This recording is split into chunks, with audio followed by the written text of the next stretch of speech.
Hola, ¿qué tal? Buen día a todos. Es un gusto estar con ustedes. Primero que nada, agradezco la invitación al doctor Jorge Lezama y también al Colegio de Ginecólogos y Obstetras del Hospital Español.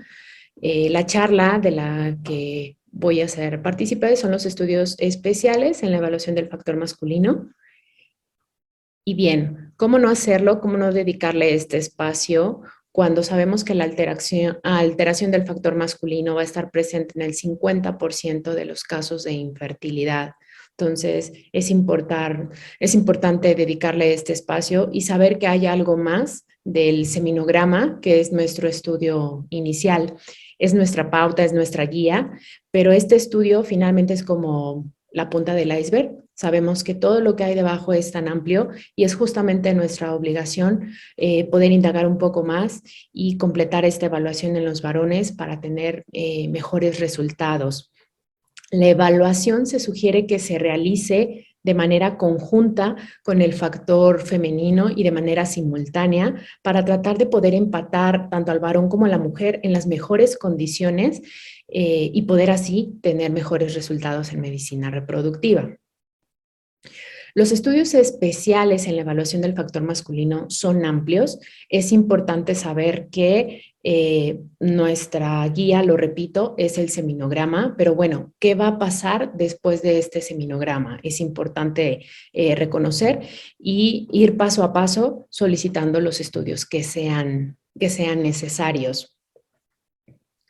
Los objetivos de esta plática los pongo solamente con 4 preguntas que son importantes. ¿A quién se lo voy a solicitar? ¿Qué estudio voy a solicitar o cuál estudio?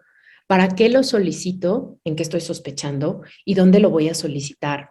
Es importante tener esta sensibilidad con los varones. Recordemos que ellos no están familiarizados para acudir a las revisiones, a las exploraciones.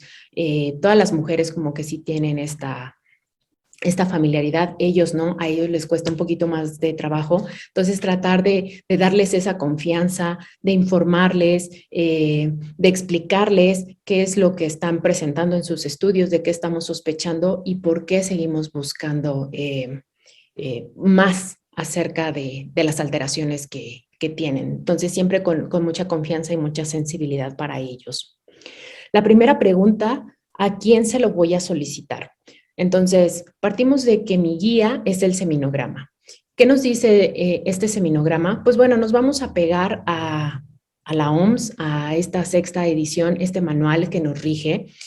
Y bueno, hizo algunos cambios y con estos cambios hay quienes estemos de acuerdo, hay quienes no, hay quienes se van a seguir apegando a las recomendaciones de la 5ª edición, pero es importante conocerlo y bueno, saber que hoy nos dice el manual que con tener un reporte del seminograma o espermatobioscopía, como le gusten llamar, tener solo uno alterado, vamos a poder partir de ahí y entonces poder evaluar y estudiar nuestra infertilidad masculina. Recordemos que anteriormente nos decían que debemos de tener dos estudios con estas alteraciones. ¿Qué es importante saber?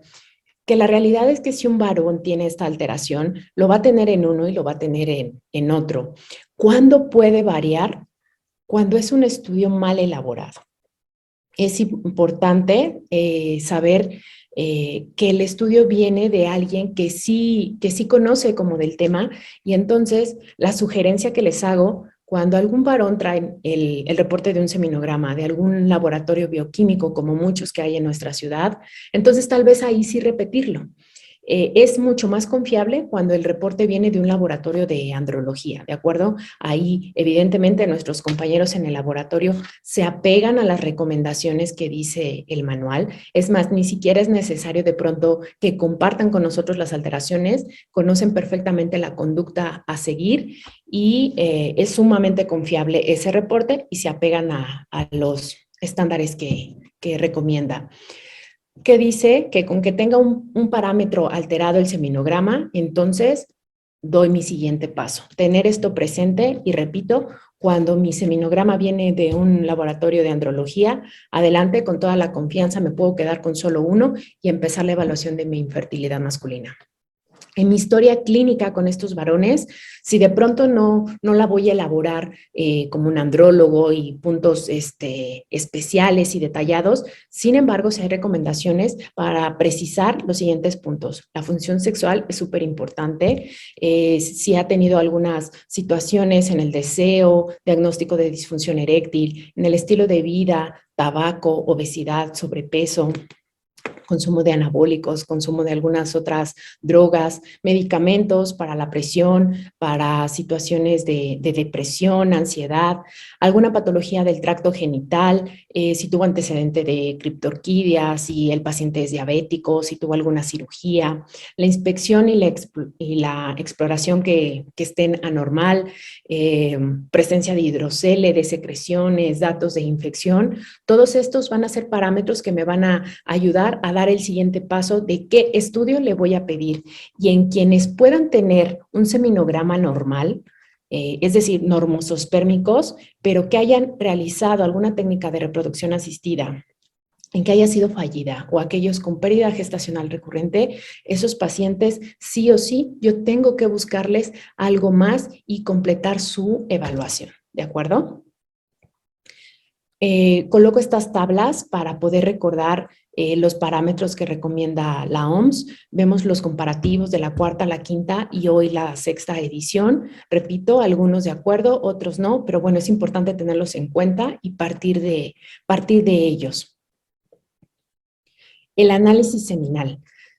Recordemos que es nuestra guía y entonces yo teniendo mi estudio seminal, parto de ahí. Recordemos que el primer rubro que recomienda el manual de la OMS son las características físico-químicas que engloba en el apartado de examinación básica y esto quiere decir el pH, la licuefacción, la viscosidad, el olor, el volumen, entonces parto de ahí, es mi primer rubro a revisar, y después la concentración, la movilidad y morfología, que también forman parte de la examinación básica. Después viene un examen extendido o ese apartado, donde por ejemplo viene la evaluación de los leucocitos, que es un dato súper importante para nosotros, y finalmente el examen avanzado, donde recomienda como algunos otros estudios. Entonces yo tengo mi seminograma, tengo mi historia clínica, ¿qué voy a realizar? La ACRM recomienda en su diagrama de flujo la FSH y la testosterona, ¿de acuerdo? El resto de las guías no es un estudio inicial, ni siquiera lo aborda como tal de primera línea, la ACRM, pero en el diagrama de flujo lo van a encontrar, que la FSH y la testosterona sí van a ser determinantes para tomar una decisión u otra. Hay quienes solicitan el espermocultivo y el ultrasonido testicular pues queda como en duda. La realidad es que son dos estudios que no están indicados de primera línea, es decir, repito, vuelvo a solicitar mi seminograma, lo reviso y a partir de ello es que yo decido qué otro estudio voy a solicitar. Uno de los primeros estudios que vamos a tener en cuenta es la fructosa seminal. ¿Y cómo parto para solicitarlo? Ok, reviso el volumen de mi seminograma. En aquel volumen donde mi seminograma me reporta que está por debajo de 1.4, entonces yo empiezo a pensar, ok, le tengo que solicitar fructosa seminal. ¿Por qué? Por hipospermia. En aquellos que tienen azospermia o oligosospermia, también va a ser importante determinar qué está ocurriendo, por qué tengo bajo volumen, es decir, no tiene vesículas seminales, no tiene eyaculación o se me está regresando a vejiga. Son las primeras dos interrogantes que voy a tener. Lo primero que hago cuando yo encuentro un resultado de hipospermia, hay que preguntarle al paciente sobre la técnica de recolección. Es decir, ¿tuviste algún problema? ¿Esto es habitual para ti? ¿Esta es la cantidad normal para ti? Muchos de ellos se ponen muy nerviosos al momento de entregar la muestra y puede ser la causa por la que el volumen esté disminuido. Ojo, ¿qué tan disminuido va a estar? ¿De acuerdo? Entonces, en cuanto yo veo el volumen, empiezo a sospechar de obstrucción, de alteración en el vaciamiento en las vesículas seminales y cuando estoy sospechando en la alteración de las vesículas seminales, entonces puedo yo empezar a pensar que este paciente va a necesitar tal vez de niveles de testosterona porque voy a indagar un poco más sobre su funcionamiento sexual, es decir, cómo estaba tu deseo, qué tan frecuente es para estar pensando si no tiene datos de hipogonadismo y que esta sea la causa de esta eyaculación con estas alteraciones. El nivel que marca el manual de la OMS en su sexta edición para fructosa es mayor a 13 milimoles por litro. ¿Cuál es la realidad? Los laboratorios lo reportan de manera cualitativa, es decir, fructosa positiva o negativa. Pero finalmente, aunque sea cualitativa, nos va a dar información y es importante obtenerla. Al momento de que yo pido fructosa seminal, también está recomendado que solicite la orina posterior al eyaculado o la famosa OPE, ¿de acuerdo? ¿Por qué? Porque si yo estoy teniendo bajo volumen, hay que saber si es porque se está regresando, pero si también contiene espermas, ¿de acuerdo? ¿Dónde pido mi fructosa seminal? En cualquier laboratorio bioquímico que tenemos en la ciudad. La verdad es que muchos los hacen. El costo puede ir desde 300 pesos hasta 1,000 pesos, dependiendo del laboratorio al que acudan. Y repito, la manera en que lo reportan es cualitativa, pero nos da información. El siguiente estudio, lo que decía, la orina poseyaculado, esta famosa OP la voy a solicitar en estos pacientes con hipospermia y con oligo o azospermia. Lo primero que tengo que indagar es si hay presencia de espermas y que más bien se están yendo hacia vejiga por un defecto, una alteración en el cierre del cuello vesical. ¿De acuerdo? ¿Dónde van a hacer este estudio? En un laboratorio de andrología. Este no lo pedimos en el laboratorio bioquímico de cualquier parte de la ciudad. Debemos de tener nuestro laboratorio de confianza donde sabemos que lo van a realizar. De pronto para la detección de espermas en la orina no realizan otra técnica en la orina como de pronto alcalinizarla, ¿no? No es necesario, solamente es determinar. Y se habla de que la orina poseyaculado es positiva con la presencia de un solo espermatozoide, ¿de acuerdo? Cuando yo tengo positiva miope, lo primero que pienso es en una eyaculación retrógrada. Algo está ocurriendo que no permite el cierre del cuello vesical y entonces se está regresando. Niveles de testosterona pueden ser solicitados nuevamente, indagar un poco más sobre el funcionamiento sexual, medicamentos, qué medicamentos está tomando, desde cuándo y las patologías de base, una de ellas, diabetes. Es muy frecuente encontrar en estos pacientes con diabetes este tipo de alteración. Esclerosis múltiple es otra de ellas. Comento estos artículos, el primero de ellos sobre hipospermia, aunque es un poco lejano, lo divide para su estudio de manera muy didáctica, muy fácil, y dice, si tenemos hipospermia, tengo que sospechar en alteraciones en la eyaculación y algunos de los trastornos en los que yo tengo que indagar o sospechar, trastornos psicológicos como la ansiedad o la depresión también puede estar presente, cirugías o daños a nivel de la columna, antecedentes de espina bífida en la enfermedad de Parkinson, diabetes y esclerosis múltiple les comentaba. Cuando yo estoy sospechando de alguna alteración a nivel de vesículas seminales y de conductos, pues bueno, entonces voy a tener que hacer mi abordaje o mi protocolo de estudio de azospermia, donde estará justificado solicitar los estudios transrectal y la detección del gen de CFTR, ¿no? Más adelante, en el otro módulo de azospermias se detallará y concluye que cuando yo tengo fructosa negativa y una OPE negativa, entonces yo me voy hacia el protocolo de azospermia. Cuando yo tengo fructosa positiva y la OPE es positiva, yo estoy en una eyaculación retrógrada y bueno, estos pacientes pueden tener tratamiento y su pronóstico evidentemente será diferente porque espermas pues sí están presentes, solo que no están siendo expulsados de la manera adecuada.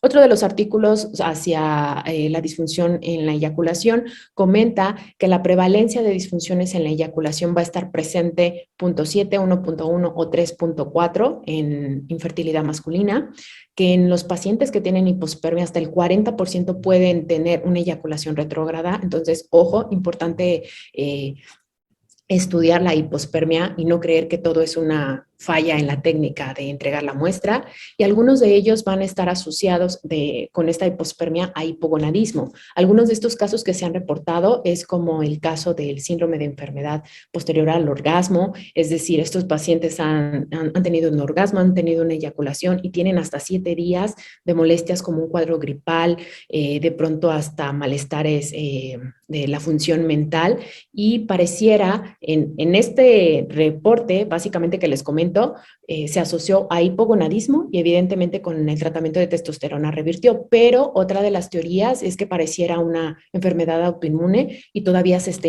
indagando, pero estos pacientes pueden tener alteraciones en la eyaculación. La orina poseyaculado, ¿cómo se realiza? Tenemos este artículo donde comenta que, bueno, se va a realizar la toma del semen, posteriormente la de la orina.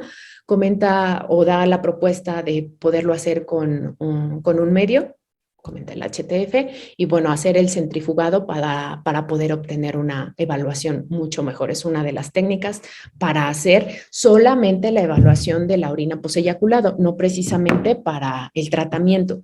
Pero como esta recuperación de espermatozoides a nivel de la orina se puede trasladar a un tratamiento de fertilización in vitro, por eso es importante realizarla.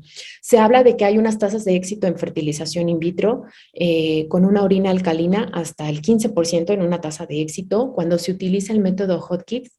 ¿Qué quiere decir? Que podemos alcanzar una tasa de éxito del 24%. ¿Y en qué consiste? En que va a vaciar vejiga el paciente, se va a hacer como un lavado con solución Harman y posteriormente entonces ya se lleva a cabo la prueba de orina poseyaculado y las características de esos espermatozoides van a estar mucho mejor que sin haber hecho ese lavado, y por eso es que se eleva la tasa de éxito.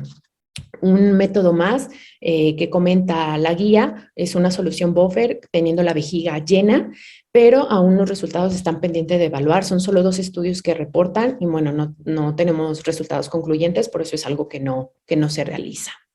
Cultivo seminal, ¿a quién se lo voy a pedir? Aquellos en quienes la viscosidad está aumentada, en quienes el color está alterado, el color debe ser gris opalescente, aquellos que tienen leucocitospermia o bacterias, o quienes en la exploración física van a tener el antecedente de una infección de transmisión sexual, que su pareja tenga una infección, una sospecha de infección. Aquellos pacientes son a quienes voy a solicitar un cultivo seminal. ¿Qué cultivo? Mi espermocultivo.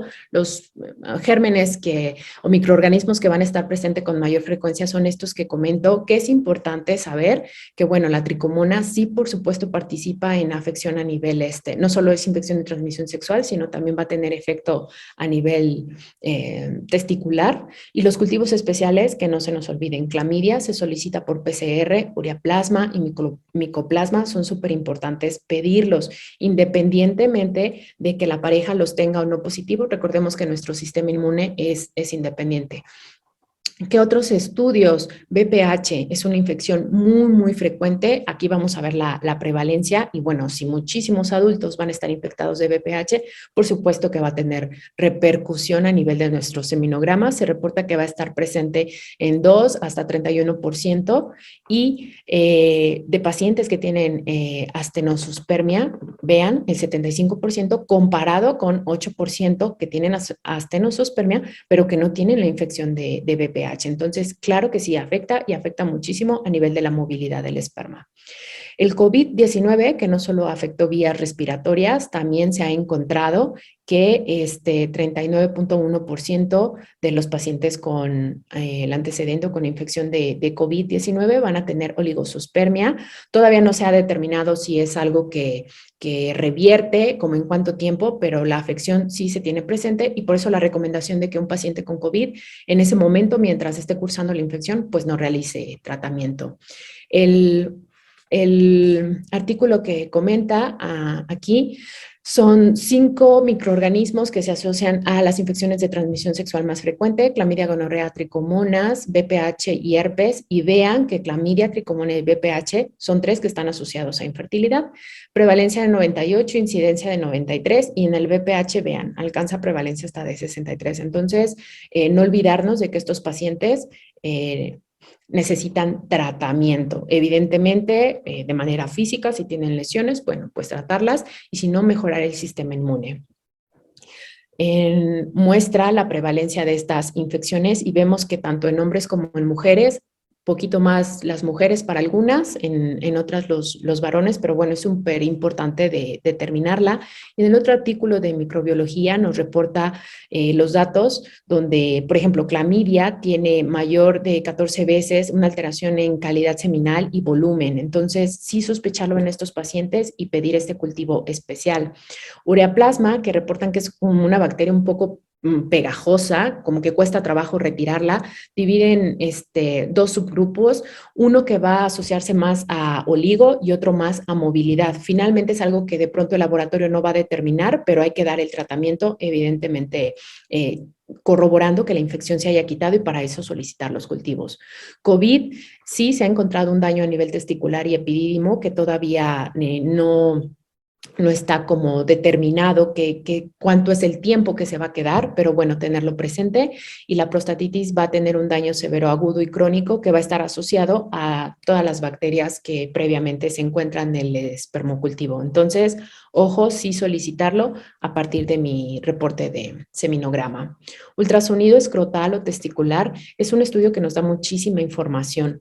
Lo solicito en las alteraciones en la examinación básica, es decir, sobre todo en la cantidad, oligosospermia, en azospermia también, y en aquellos que tengan algún dato clínico de infección, de historia clínica con factores de riesgo, repito, antecedentes de criptorquidia, de un traumatismo severo, en aquellos que han utilizado anabólicos también. ¿Qué nos va a dar este estudio? Pues bueno, primero en este artículo pregunta como qué vamos a buscar a nivel de testículo, epidídimo, el plexo venoso y en los conductos deferentes. Quien sabe realizar un estudio de este tipo, un ultrasonido testicular, nos va a dar toda esta información. Me ha tocado que de pronto solamente reportan testículo, cabeza de epidídimo y no dan más, no dan volúmenes, entonces sí es súper importante detallarlo.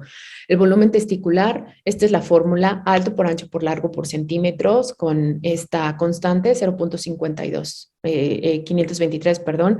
Hay otra fórmula que hoy también se recomienda y de pronto con mayor precisión, que es la fórmula de Lambert, que es la misma, alto por ancho por largo en centímetros, pero con la constante de 0.71.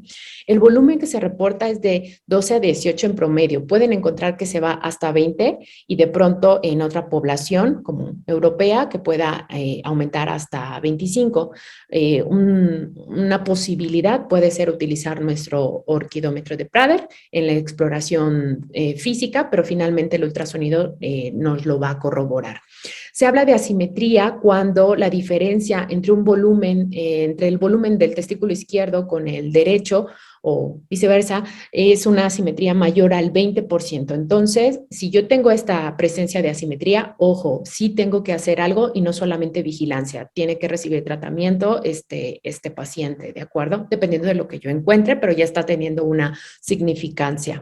Aquí les muestro unas imágenes de cómo vamos a encontrar al testículo en este ultrasonido, el parénquima, la presencia de masas, la simetría. Cualquier masa, lo primero que hay que hacer es descartar cáncer, por supuesto. Estos varones con infertilidad se ve que está incrementado el riesgo de cáncer, entonces pedir las interconsultas necesarias, las evaluaciones necesarias. La microlitiasis de pronto es un hallazgo que sí hay que ponerle atención, no para asustarnos, pero sí tenerlo presente. Y en varicocele, por supuesto, diagnóstico. La dilatación de un vaso mayor a 3 milímetros, nos va a hacer nuestro diagnóstico de varicocele. El 10% puede estar bilateral, y cuando es un varicocele derecho, la recomendación siempre buscar un proceso retroperitoneal, porque no es lo más frecuente. En casos de azospermia es importante determinar el volumen testicular, y va a ser un volumen normal cuando está obstruido. Es decir, si hay espermas, mi testículo sí está trabajando, pero la obstrucción la tiene otro nivel y por eso mi volumen está normal. Va a estar disminuido en una azoospermia no obstructiva, de acuerdo con el síndrome de Klinefelter, que es lo más frecuente. Para testículo retráctil, el ultrasonido es sumamente confiable, sensibilidad de 45, especificidad de 78 y certeza de 88, porque muchos varones de pronto dicen, mi testículo como que se sube un poco, pero al ultrasonido puede determinar precisamente en qué región del canal se encuentra y saber qué repercusiones podemos encontrar en estos varones. El ultrasonido testicular o escrotal, ¿cómo lo maneja o qué propone la guía de salud sexual y reproductiva europea? Pues bueno, como comentábamos, un diámetro mayor a 3 milímetros de diámetro de los vasos, y también aquí hace mención que un reflujo mayor a 2 segundos va a ser diagnóstico de varicocele. Lo divide en subclínico, que es solo aquel que yo voy a encontrar por el ultrasonido, no es visible, no es palpable a la exploración física. El grado 1 sí va a ser palpable, pero solo con maniobra de Valsalva. En el grado 2 va a ser palpable en reposo, y en el 3 va a ser visible y palpable, y es de pronto lo que llaman la bolsa de gusanos, ¿no? Es muy, muy evidente. Sabemos que tiene una prevalencia del 15% en la población en general, y ojo, cuando estamos hablando de infertilidad se incrementa demasiado el porcentaje. En infertilidad primaria alcanza, va de 35 a 44%, y en secundaria mucho más, puede alcanzar el 81%, ¿de acuerdo? Entonces, ojo, sí pudo tener hijos previamente, y ahora, ¿qué está pasando que no puede? Pues bueno, pudiera ser la presencia de un varicocele y un varicocele severo.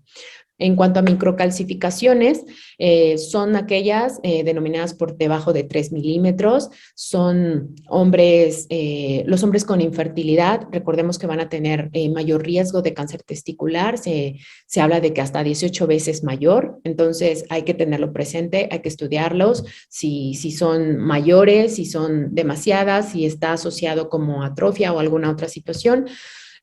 Todas las microcalcificaciones por debajo de 5 milímetros nos dice la guía que son benignas, la mayoría de ellas, pero cualquier masa, tenga o no presencia de vascularidad, hay que ampliar el estudio y descartar, por supuesto, cáncer. El ultrasonido transrectal, que lo van a ver como mucho más detallado en el protocolo de azoospermia, pero bueno, es importante saber que se lo pido a aquellos pacientes con hipospermia, con oligo o azoospermia, porque estoy teniendo una sospecha de obstrucción, ¿de acuerdo? Es importante saber que mi radiólogo me va a estar dando los datos necesarios, y bueno, repito, es un estudio que les crea mucha inquietud a los varones, entonces tener esa sensibilidad de quién lo realiza y cómo se lo realiza para que no tengan un poco de miedo. Nos debe de reportar la presencia del conducto deferente, sobre todo en su área distal, que es la que puede evaluar el conducto eyaculador. Vienen aquí en las imágenes la presencia de la próstata, las vesículas, y bueno, habla de dilatación cuando el conducto va a tener un diámetro mayor al 2.3 milímetros y vesículas mayor a 15 milímetros. Me lo tiene que reportar como presente o ausente, y si es uni o bilateral, porque recordemos que estos pacientes, bueno, se hará el abordaje para descartar la presencia de la mutación del CFTR, ¿de acuerdo? Entonces, es un estudio con mucha importancia. Bien, en cuanto a la evaluación endocrina, ¿a quién se lo voy a realizar? Aquellos que tienen alteraciones en la examinación básica, es decir, concentración, movilidad y morfología, aquellos que tienen una historia clínica o exploración física que me pueda llevar a datos de hipogonadismo hipogonadotófico, es decir, ya saben, antecedente de criptorquidia, alteraciones en el desarrollo de los genitales, la función sexual también es importante. La ACRM, recordemos que entonces nos sugiere las determinaciones de FSH y testosterona.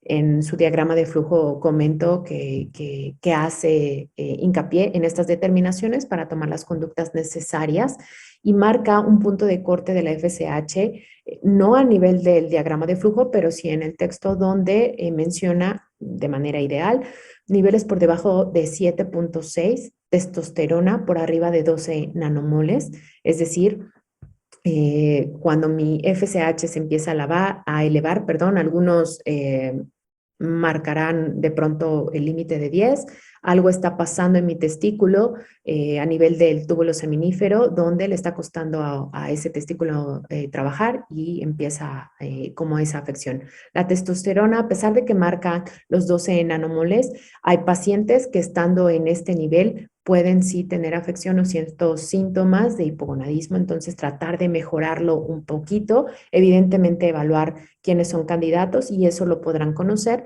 en el módulo del eje hipotálamo, hipófisis, testículo. La hormona tiroidea lo menciona el artículo que les presento aquí y también conocemos los niveles que marca la Sociedad Americana de Tiroides y la Sociedad de Endocrinología y es el punto de corte de 0.4 hasta 4 para la función sexual, ¿no? Que esté adecuada para el funcionamiento del eje hipotálamo, hipófisis, testículo y se ha visto en aquellos pacientes por debajo de este nivel de 0.4 pudieran, asociados a hipertiroidismo, pudieran presentar eyaculación prematura, ¿no? Entonces, tenerlo presente y si es una evaluación que debemos tener sí o sí, de pronto algunos hasta sugieren que tiroides antes que testosterona FSH. No lo hace así las ASMR, ellos piden que primero FSH y testosterona, pero bueno, podemos pedirlo en conjunto.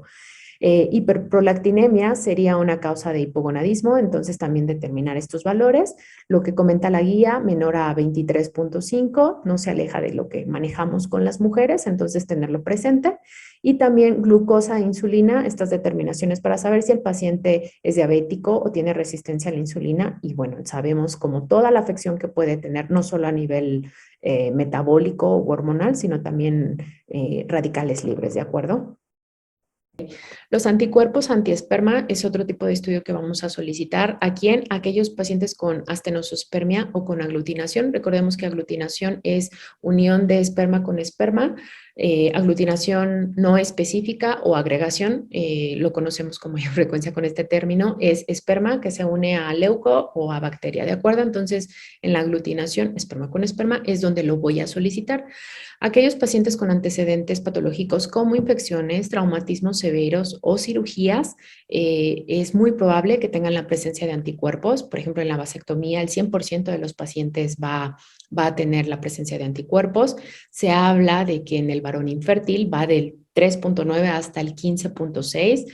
Y bueno, ¿dónde lo voy a solicitar? En un laboratorio de andrología. Mi confianza, no en todos lo realizan, el costo es variable, el más económico es el test de reacción mixta de antiglobulina, el famoso MAR, pero también hay un test Immunovit que es específico, es con IgA o la determinación de IgA.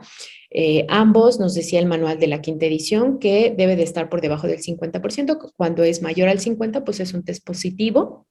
Y hay algún otro estudio reportado en los artículos cuando la proteína biochip va a determinarse a través de ELISA en suero, la presencia de anticuerpos, pero los resultados se han visto que son mayores a la determinación de MAR y entonces como los resultados aún son inconsistentes, no es una sugerencia que se haga y tampoco menciona que se pueda sugerir realizar si vamos a realizar la técnica de ICSI. Es un estudio que puede ser un tanto costoso, hablan de alrededor de 2,000 pesos o desde 2,000 pesos, entonces determinar si va a ser necesario o no, pero de ser así, lo estaría realizando en estos pacientes. La fragmentación del DNA espermático sí es un estudio que con mayor frecuencia se hace, que hay que tenerlo presente. Es un estudio que puede ser costoso, entonces hay que checar a quién se lo voy a solicitar y por qué. Es multifactorial la fragmentación del DNA, hay muchos factores de riesgo, entonces, ¿qué es importante saber? Aquí en este diagrama de flujo se me comenta que hay que pedírselo a aquellos pacientes con infertilidad inexplicable, a aquellos con pérdida gestacional recurrente, a aquellos con factores de riesgo en el estilo de vida, obesos, tabaquismo y pacientes que puedan tener técnicas de fertilización in vitro fallidas, ¿de acuerdo? En estos pacientes también hay que solicitarlos, aunque su seminograma puedan ser de pacientes normosos pérmicos, ¿de acuerdo? La manera de realizarlo nos comenta el manual de la OMS. Hay varias técnicas: túnel, comet o dispersión de cromatina. Que es el que con mayor frecuencia se realiza, o hay como mucho más estudio. La imagen que les muestro donde ven el esperma con el halo morado o lila es aquel espermita que tiene la fragmentación y que, bueno, se reporta aquel espermatozoide con fragmentación del DNA cuando tiene el halo pequeño, cuando tiene el halo fragmentado. Son estos espermatozoides que van a tener la presencia del DNA fragmentado. Aquellos que están señalados con la cabecita de flecha y que no tienen halo son los que están normal. También aquellos que tengan un halo muy pequeñito se van a considerar afectados, y pues bueno, la determinación o el índice va a estar reportado en porcentaje, y se habla de que mayor al 25% ya se va a ver comprometida una tasa de embarazo en la búsqueda por coito programado o por inseminación. Mayor al 50% definitivamente va a tener resultados desfavorables en fertilización in vitro. Ojo, menciona este artículo que les comento aquí sobre los efectos de la fragmentación del DNA. Fue estudiado en 392 pacientes, no tiene significancia estadística. Sin embargo, el resultado es desfavorable desde que tienen un índice de fragmentación del 30%. Entonces, no quedarnos con la idea de que hasta el 50% es que vamos a tener esos resultados. Desde que empezamos a tener alteración hay que darle manejo. Una terapia antioxidante es lo que se recomienda, y no pedirlo de primera instancia tal vez a aquellos varones que están teniendo alteraciones en la morfología, en la concentración, hasta no tener algún manejo para infección, inflamación o terapia antioxidante, porque si yo lo pido de entrada, yo ya sé que va a salir mal. Entonces puede ser un gasto innecesario para el paciente. Ya que recibió tratamiento, entonces sí vale la pena poder determinar su índice actual o corregido, y conocer el pronóstico que va a tener para la realización de alguna técnica de fertilización in vitro. Eh, el siguiente estudio, la determinación de estrés oxidativo seminal. Ok, el famoso ROS, por sus siglas en inglés. ¿Qué nos dice el manual de la OMS? Por determinación de luminol, potencial de oxidorreducción o capacidad total antioxidante, pronto son los que comenta el manual. Hay estudios, cada vez se estudia mucho más del efecto que tienen los radicales libres a nivel del semen, y si bien es cierto que son necesarios para la capacitación, para la hiperactivación y reacción acrosomal, superar este nivel necesario nos va a llevar justamente al otro lado, a alteraciones o a mayor apoptosis, a mayor fragmentación del DNA, y pues bueno, esto evidentemente a que los resultados sean desfavorables. Entonces, hoy en día se hace muchísima investigación sobre el estrés oxidativo a nivel seminal. Se habla de que va a estar presente en el 25-40% de los pacientes infértiles. Aquí en México sí se realiza. Es importante saber que lo podemos pedir. El estudio tiene un costo de 2.500. De pronto puede ser hasta menor que el índice de fragmentación, porque el índice de fragmentación lo pueden encontrar en el laboratorio de dendrología de pronto como hasta en 5,000 pesos. Me ha tocado con los pacientes. Entonces puede ser una opción que podemos empezar a pedir, que nos va a dar información y nos va a ayudar a poder ubicar mejor a nuestro paciente para conocer su pronóstico. Mioxis o Mioxis, como lo quieran llamar, va a determinar el potencial de óxido reducción. Este estudio multicéntrico que evaluó este sistema lo hizo en 2.092 pacientes de 9 países diferentes, y hace un punto de corte donde mayor al 1.34 milivoltios por 10 a la 6 espermas por 1.000.000 de espermas por mililitro, va a decir que está incrementado el potencial de oxidorreducción, es decir, muchísimos radicales libres. Y bueno, los resultados siempre van de la mano. En todos los artículos que chequen, a pesar de que puedan tener significancia estadística o no, siempre va a mayor oxidorreducción, mayor potencial, mayor afección en mis resultados. Entonces, definitivamente nos da como mucha información. Se habla de que hay vía directa para la determinación de estos estudios, como los niveles de enzimas antioxidantes, superóxido dismutasa o glutatión, es una vía indirecta, perdón, y la vía directa es con el potencial de óxido reducción. Entonces, por eso es que este sistema puede ser una buena opción para nosotros. Quimioluminiscencia va a determinar a través de luminol la presencia de este estrés oxidativo, pero bueno, es importante saber que tenemos una opción aquí en México y que sí lo podemos pedir. Estudios genéticos, finalmente este rubro, ¿a quién se lo voy a solicitar? A pacientes con oligo o con azospermia. Se va a ver de manera mucho más detallada en el módulo del abordaje de azospermia. Y bueno, recordemos que son estudios que desde hace mucho tiempo se han recomendado. ¿Qué nos dice la guía? 9.766 varones infértiles, ¿no? Son los que han sido como determinados y que comenta, y que en estos la incidencia de alteraciones cromosómicas va a alcanzar hasta un 5.8%.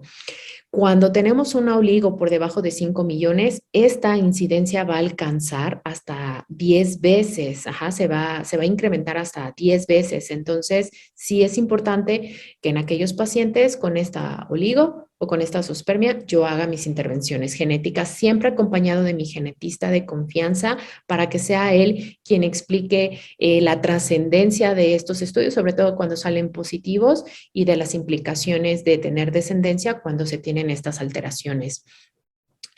Solicito el cariotipo en azospermia y en oligo por debajo de 10, ¿de acuerdo? Sigue siendo esa recomendación que previamente la teníamos. Y en pacientes con pérdida gestacional recurrente, con algunos antecedentes congénitos o de retraso psicomotor, también se sugiere. El síndrome más frecuente que se va a encontrar es el síndrome de Klinefelter, con o sin mosaicismo se puede encontrar. Las microdeleciones del Y también es otro estudio que sugiere la guía, pero en quienes antes decíamos microdeleciones por debajo de 5 millones, hoy hace la aclaración de solo ofrecer en aquellos que tienen por debajo de 5 millones, pero sí o sí indicar en aquellos que tienen menos de 1 millón, ¿de acuerdo? ¿Por qué? Porque se ha visto que la mayor prevalencia de estas alteraciones va a estar por debajo del millón y no así por arriba de los 5 millones. Vemos que por arriba de los 5 millones están en 0.7 y el resto lo vamos a encontrar por debajo del millón. Entonces, a estos pacientes sí solicitarlos. La más frecuente es la microdeleción AZFC del 65 al 70%. Después sigue la B de un 25 a 30% en todas sus variables.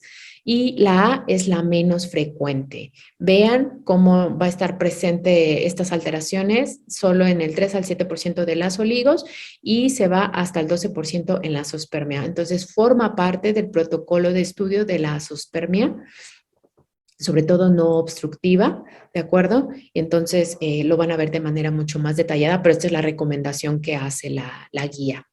Y la determinación del gen del CFTR en aquellos con azospermia obstructiva, para determinar la presencia o la mutación de este gen, es decir, la ausencia congénita de las vesículas seminales o del conducto eyaculador. El 1% de los hombres con infertilidad lo puede tener, el 6%, o sea, se eleva un poco cuando ya estamos hablando del grupo de la zoospermia eh, no, no obstructiva, y el 80% va a tener una ausencia bilateral, el 20% unilateral, y las mutaciones más frecuentes que se encuentran en este gen son estas que comento. Son amplias, entonces por eso les digo siempre de la mano de nuestro genetista para que acompañe a estos pacientes y sobre todo explique las implicaciones de tener descendencia cuando salen positivos, ¿de acuerdo? ¿Con quién lo solicitamos? Pues un laboratorio genético, pero sí les pido ahí la sugerencia de que el genetista sea donde tiene la confianza para realizarlo. Y bien, estos son los estudios que nos pueden dar más información. Siempre la recomendación será llevar a cabo esta evaluación de manera conjunta, es decir, al varón junto con el factor femenino, explicar y reconocer que la evaluación del factor masculino por sí solo no nos va a dar un pronóstico certero, siempre va a ser en conjunto con el factor femenino. Y bueno, hay muchísimos estudios, como vieron, que podemos solicitar, que sí se hacen, que es importante detallárselos para que tengan esa confianza los pacientes de realizarlo. Un factor importante siempre es el factor económico, por el que se pueden detener un poco, pero bueno, vale la pena explicarles y detallarles toda la información que nos van a dar y que con esto puede cambiar el pronóstico de estos pacientes. Muchísimas gracias por su atención.